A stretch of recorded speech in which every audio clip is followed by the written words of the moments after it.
नमस्कार, स्वागत है आप सभी का न्यूज वन इंडिया में और मैं हूं आपके साथ शावनी पटनायक। बुलेटिन की शुरुआत करेंगे बड़ी खबर के साथ, जहां पर यूपी डीजीपी की प्रेस कॉन्फ्रेंस।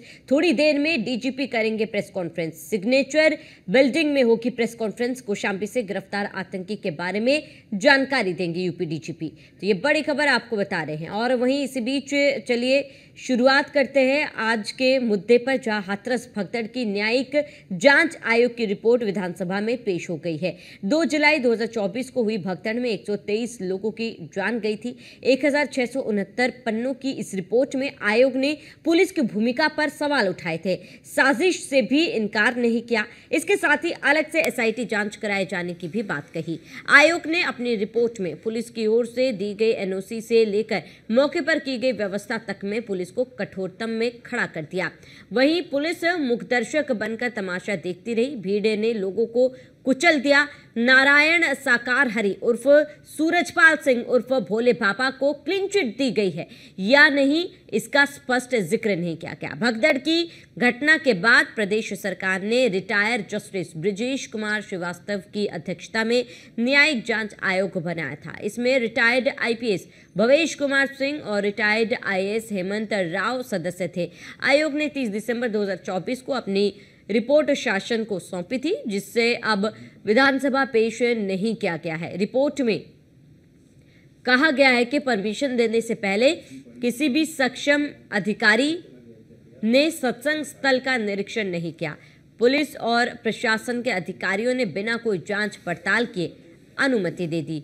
यहां तक कि आवेदन के साथ जो कागज अटैच किए गए उनकी जांच तक नहीं की गई और ना ही अनुमोदन करने वाले किसी व्यक्ति से कोई जानकारी दी गई।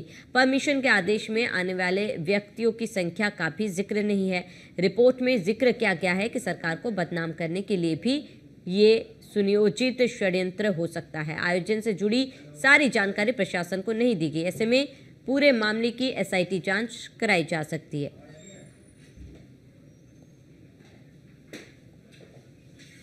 अधिक जानकारी के लिए हमारे साथ गौरव पचौरी जुड़ चुके हैं।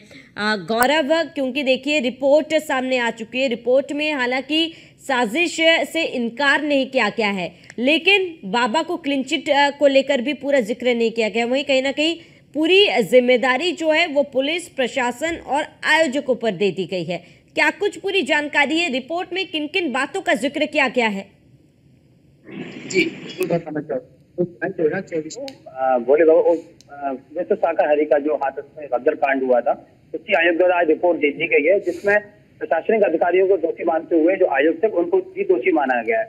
बात की जाए हाथरस में, तो कहीं ना कहीं जहाँ से एफआईआर से लेकर जो आयोग की जो टीम की जो रिपोर्ट आई है, वहाँ बाबा का कहीं भी जिक्र नहीं हुआ है।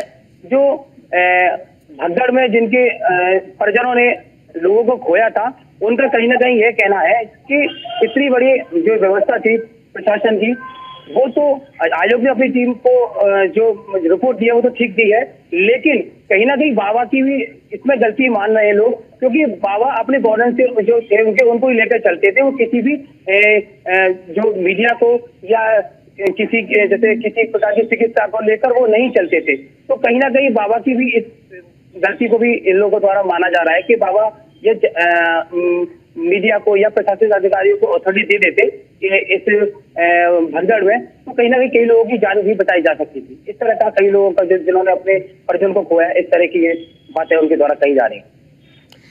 बिल्कुल गौरव, क्योंकि देखिए भगदड़ मची थी, करीब 121 लोगों की जान गई थी। ऐसे में कई सवाल अपने आप में उठ रहे हैं। हालांकि रिपोर्ट में अमूमन ज़्यादातर जो आयोजक है उनके खिलाफ, ऑर्गेनाइजर्स जो है उनके खिलाफ तमाम बातें की गई थी कि पहले से ही अगर परमिशन लिया गया था तो इतने लोगों की संख्या कैसे जुट गई, क्योंकि परमिशन केवल 80,000 लोगों की दी गई थी। ऐसे में प्रशासन के ऊपर भी सवाल खड़े हो रहे हैं कि इतने लोग जुट गए, लेकिन जो मौका वारदात था वहां पर पर्याप्त पुलिसकर्मी नहीं थे। वहां पर जहां पर भीड़ जुटी हुई थी, जहां पर सत्संग चल रहा था, अंदर भी कोई पर्याप्त व्यवस्था ना ऑर्गेनाइजर की तरफ से किया गया था, ना पुलिस की तरफ से, और ना ही ये जहमत उठाई गई कि अंदर क्या चल रहा है, इतनी भीड़ कैसे जुट गई, इसका भी जायजा लिया जा सके। जब तक भगदड़ मची और कई लोगों की जान चली गई, तब प्रशासन की नींद खुली है। जाहिर सी बात है, एक सवाल बाबा पर भी उठना चाहिए, क्योंकि बाबा को क्लीन चिट देने की बात की जा रही है। अगर पूरी जिम्मेदारी ऑर्गेनाइजर्स की थी, तो ऑर्गेनाइजर्स भी तो बाबा के अंडर ही आते हैं। ऐसे में बाबा को क्लीन चिट कैसे दे दी गई, ये भी एक बहुत बड़ा सवाल बन रहा है गौरव। जी बिल्कुल, यही तो मैं बताना चाहता हूँ कि कहीं ना कहीं बाबा की भी ये गलती रही है कि बाबा किसी भी अदर पर्सन को अंदर अलाउ नहीं करते थे। जहां भी इनके कार्यक्रम हुए हैं, जहां भी ये जो चाहे वो मीडिया हो, चाहे वो पुलिस प्रशासन हो, किसी भी तरह कि ये कोई उनके कार्यक्रम में जाने की चेष्टा करता है, अंदर जाने की जानकारी लेना चाहता है, तो बाबा के जो वॉलंटियर है वो पहले से ही रोक देते हैं। यही सेम स्थिति यहाँ हाथरस में हुई। हाथरस में कुछ मीडिया कर्मी अंदर जाने की कोशिश की, तो उनके बानर जो थे, उन्होंने जो उनके जो कार्यकर्ता थे, उन्होंने मीडिया को रोका, पुलिस प्रशासन को रोका और उनको व्यवस्था ना देनी थी। वहीं जहां पर देखी जाए तो इतना बड़ा हादसा जहां 121 लोगों की मौत भी हुई थी, वहां भी कोई इनके संयोजक द्वारा और बाबा द्वारा बाबा को लगा कि हाँ इतनी बड़ी 80,000 से जो परमिशन मिली है और यहाँ पर लाखों की संख्या में जो श्रद्धालु हैं, इनके समर्थक हैं, वो आ रहे हैं, तो कहीं ना बाबा को ऐसा एक अनाउंसमेंट करना था जिससे कि भीड़ कंट्रोल भी हो सकती थी। तो कहीं ना कहीं बाबा में ये प्रश्न उठता है कि बाबा को इतनी बड़ी भीड़ देखकर बाबा को कुछ ना कुछ प्रशासन की मदद लेना अति आवश्यक होना चाहिए था, तो जो बाबा ने यहाँ प्रशासन की मदद नहीं ली है। बिल्कुल गौरव, अगर रिपोर्ट की बात करें, दो चीजें इस रिपोर्ट में ध्यान देने की बात यह है कि इस रिपोर्ट में बाबा को क्लीन चिट दी गई है या नहीं, इस बात का जिक्र नहीं किया गया। वहीं साजिश से भी इस रिपोर्ट में इनकार नहीं किया गया है, यानी कि संभावना है कि यहाँ पर किसी की साजिश हो सकती है, क्योंकि सरकार की तरफ से लगातार ये कहा जा रहा है कि सरकार को बदनाम करने की भी कोशिश की गई। लोगों की मिलीजुली प्रक्रिया भी सामने आ रही है गौरव। जी बिल्कुल, आयोग द्वारा जो रिपोर्ट दी गई है वो बेहतर दिखाने के लिए सारी रिपोर्ट दी गई है, तो कहीं ना कहीं आशंका हो सकती है कि इतनी बड़ी भीड़ को न रोकना और उस पर कंट्रोल करना भी एक साजिश। गौरव, मैं लौटूंगी आपके पास। डीपी यादव समाजवादी पार्टी से नेता हमारे साथ जुड़ चुके हैं, आपका बहुत बहुत स्वागत है। रोहित रंजन नेता बीजेपी हमारे साथ जुड़ चुके हैं, आपका भी बहुत बहुत स्वागत है। माफ कीजिएगा, राहुल रंजन हमारे साथ जुड़ चुके हैं। सबसे पहले डीपी यादव जी, आपका रुख करूंगी। आयोग की तरफ से रिपोर्ट पेश कर दिया गया है, रिपोर्ट आपने पढ़ी भी होगी, तमाम बातों का जिक्र किया गया है। मुख्य तौर पर पुलिस प्रशासन आयोजकों को जिम्मेदार ठहराया गया है, ऐसे में इस रिपोर्ट को आप कैसे देखते हैं?